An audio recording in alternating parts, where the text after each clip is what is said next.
Hey guys, and welcome back to another episode of BookTube. That's Yoli. And that's Shelby, and we're coming at you from the Sam and Carmina Goss Memorial Branch Library here in Mont Belvieu, Texas. And on this episode, we have a mixture of popular new titles. Stay tuned. The first book we're going to talk about today is The Lost Girls of Willowbrook by Ellen Marie Wiseman. And I'm currently reading this one, and I'm a little over halfway through, so I don't know what's going to happen. The story takes place at a place called Willowbrook. It's an institution, and it's actually a real place. I don't think it's open still, or it's not, but it was open in like the 60s and 70s. And it was a place that, you sent your kids to, like a mental institution, I guess. But it was also called a school. So I think it was a state school. So I think people thought they were getting The help some they kind needed. of help and an education that was for their level. But yeah, there's no school going on. So you have a set of twin sisters. One's name is Rosemary and the other one's name is Sage. And Rosemary was sent to Willowbrook at a young age. But when she was sent away, her parents told Sage that she died. So Sage thought her twin sister died. She had no idea her twin sister was sent to this Willowbrook institution. She finds out by overhearing her stepdad talking to someone else. She hears and finds out that her sister was sent to this place. But now she's missing. And From the school? yeah, she's gone missing. And so Sage decides she's going to go look for her and help. She thinks there's a search going on, and she's like, you know what, this is my sister, I'm going to go help. The mom has since passed away, and she's living with the stepdad who could care less about her. So she's kind of doesn't have a good home life. She goes there. On the way, she loses her purse. She has no identification. Well, when she gets there, because they're identical twins, Oh, they think it's her. they think it's her. They think she's Rosemary. They're like, And where have you been? And she probably ran away. She probably escaped. And then they think that's her, and they're like, get in here. Because, yes, And they're probably going to treat her bad because she ran away. and they said, Oh, you've done this gosh. before. And so She's trying to escape all this she's time. trying to get out. So, Ugh. and then of course Sage is like, I'm not Rosemary, I'm Sage. Like, I know she's missing. I came here to help look for her, but she realizes nobody's looking for her. They're just going on about everyday life like she's not even missing. They're just going to throw her back in her cell. Yeah. Well, But I they- hope they reunite somehow, the I twins. do too. I'm If she like I gets said, I'm out. about halfway done, so I'm curious to see how it's gonna go. Well, it sounds interesting. It Hopefully it is. has a good ending and I they know. get out. I know. Okay. So yeah, it's very interesting, and then if you want to dive into the truth about it, that would be interesting too. So we'll have this book here for you if you want to pick it up. The next book we're going to talk about is Daisy Darker by Alice Feeney. So this one is very popular right now. You have Daisy Darker as the main character, and her family is getting together at Nana's house for Nana's 80th birthday party celebration. Yeah. Little family get together. Yeah, but again, we have a book that is filled with secrets. They come together on this island, because that's where Nana's house is, and it describes it as like a crumbling away Gothic home. What does Nana still live there? Is that Nana? Nana? Is that you? But okay. So yeah, they're going to this island to visit Nana for 80th birthday party. I don't know how long it's been since they've gathered all together. I don't know why this family has so many secrets. Everybody has their own things going on. Okay, but they're there to celebrate. Well, then when they get there, a tide rolls in. And so basically they're trapped on this island for about 8 hours. I And- mean, Yeah. nothing can go wrong in 8 hours. You would think with the family It's a in short an amount of 80th birthday party for Nana. You would think everything's fine. Like, oh Yeah. yeah, we could just sleep here tonight, guys. Just Fine. break out the sleeping bags and the air Yeah. mattresses and we'll watch a movie. No, we're gonna kill somebody. Our own family. So Nana's the one. Nana dies? Nana's the first one. On her birthday, her own birthday Yes. party. Let's celebrate Nana, but let's also kill It's my her. party and I'll die if I want to. Now Nana is dead, and then an hour passes, and someone else is dead. They try to unravel the mystery of like who is the one killing, Who killed Nana? who killed Nana, and then who killed whoever died next. Like, and then, for one, why? I mean, either they're just crazy, or depending on what secrets y'all all have. Like, what did y'all do before? Why are y'all so mad? Why are you killing your own family members? What did Nana do to deserve that on her 80th? Like, She started the family. We're like, let's just take it to the top. Take her out. oh, poor Nana. Yeah. Well, I don't know. Maybe Nana is in the Maybe wrong. she deserved it. Maybe. I don't know. But yeah, that's pretty much it. It's just a family that gets trapped on an island for And then 8 some hours People start dying. for a birthday, and people start dying. And they're trying to figure out who's the one that's doing the killing. So if you're interested in reading Daisy Darker, we will have it available for you at the library. The next book we're going to talk about is called Remarkably Bright Creatures, and it's by Shelby Van Pelt.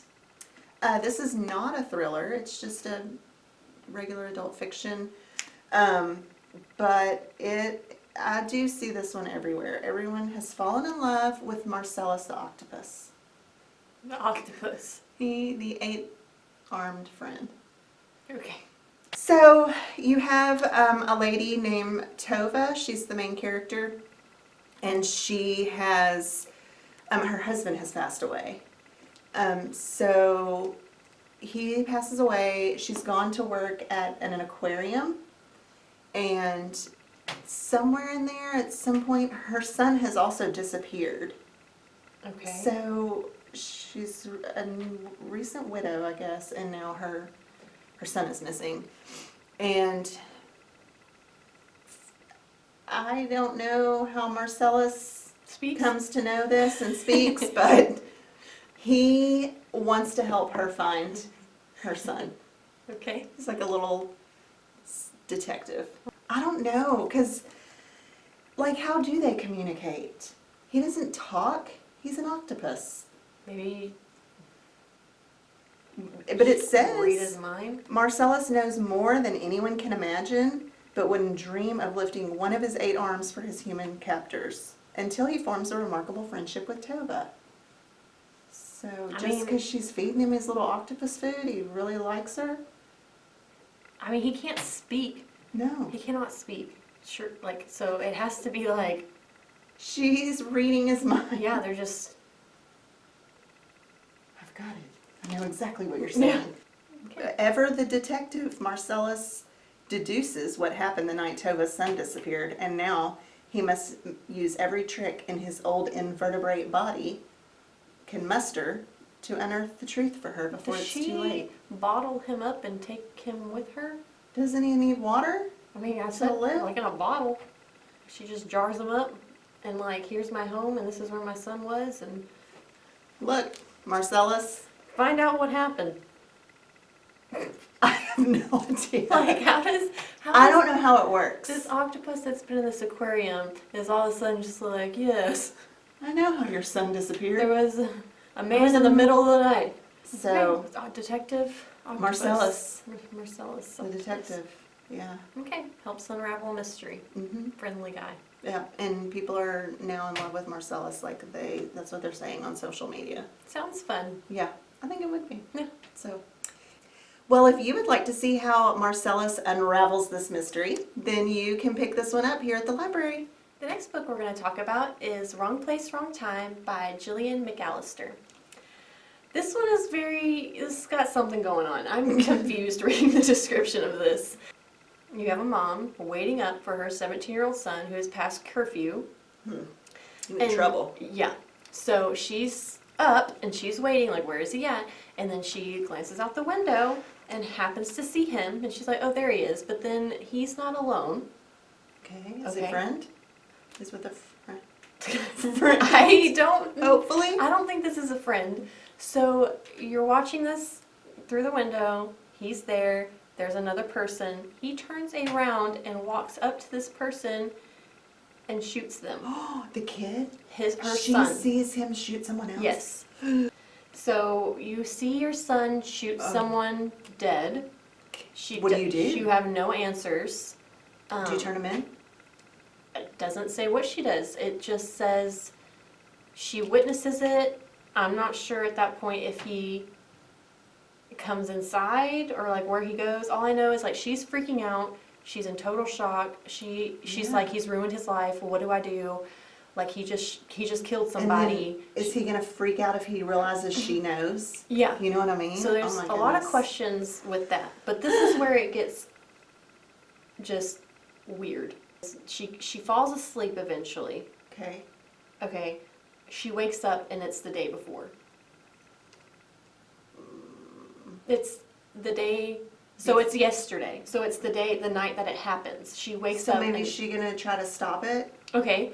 If you're like in a little time warp, you're like, oh, I could alter the future. Yeah, I can figure out who that was and prevent it from happening. Okay, well then she goes to sleep again in that day, and it's the day before yesterday. So she keeps... Every time she goes to sleep, she backs up a day? Yes. Yeah. To like, I guess, unravel how her son got in that situation. It's and like that's where, when I was reading scripture, I was like, whoa. It's like we're going back in time, and she's trying to figure out how it ends up being that way. Interesting. Yeah. So she's probably following her son around, trying to figure out who that guy was or person, and why would you shoot him? A lot of mystery going on to why, like, how did he get to that point? I mean, he's 17 years old. Why, how? And you're already killing someone. Yeah. So something major has happened. That's what this book apparently is going to be about, is the mom unraveling what led up to that. That is by traveling in the past. That's cool. Sounds good. Yeah. So if you are interested in finding out what's going on in Wrong Place, Wrong Time, I'm interested. come and check it out at the library. The last book we're going to talk about today is called I'm Glad My Mom Died by Jennette McCurdy. Yeah. This is a memoir, I guess, of her younger years and her time spent in Hollywood or on TV. Just growing up in the scene of Hollywood. Yeah. With that mom. Yeah. And if you don't know who she is, she played a character named Sam on a Nickelodeon show called iCarly. It was very popular. This also is very popular, like sold out in everywhere online. You couldn't get it for a while. I mean, a title like that, you don't typically say things like that. No, I'm glad my mom died. No. I mean, I'm sure, not everybody's great out there, but like, you wouldn't expect that from... from like a Hollywood. Yeah. But apparently, according to some of the things that I've read and stuff, she was like the ultimate stage mom and just constantly putting her down, but as far as you're not doing enough. Yeah, you could do better, and look at so and so, and look at what she's doing, and you don't need to eat that. You're gonna be fat, or yeah. You said like she was eating like iceberg lettuce with low-fat bologna. Yeah, that was her dinner. I don't want that for dinner. Just controlling in general. Yes, like that's and for your child. Like, I mean, you're literally putting it on your child to be successful for your own well-being. Yes, because she did say that, before she started getting all these jobs, they couldn't pay their rent, they struggled financially. You had like read a little part out loud that said, like, it made it sound like she wasn't even, when she was on iCarly, it was almost like she was still comparing what other people were getting paid. It's like, she's on Nickelodeon. Yeah. Like, your bills are paid. Why are you still pushing her? Yeah. You look at the show, iCarly, and what a great, wonderful actress she was, and all of this was going on at the time behind the scenes. Like, You would never nobody know. had any idea. Yeah. You would never know. So if you would like to read I'm Glad My Mom Died and just see what all Miss Jennette McCurdy endured in her childhood, we will have this book here for you on our new shelf. That was all the books we had to talk about today on this BookTube episode. In the description below, I will go ahead and put all the titles down there and our link to our website so that you can check our catalog, see what's available. You can even make reserves online if you would like to. And if you liked this episode, don't forget to give our channel a like and a subscribe so that you can see upcoming content. So that's all we had, and we will see you next time. Bye!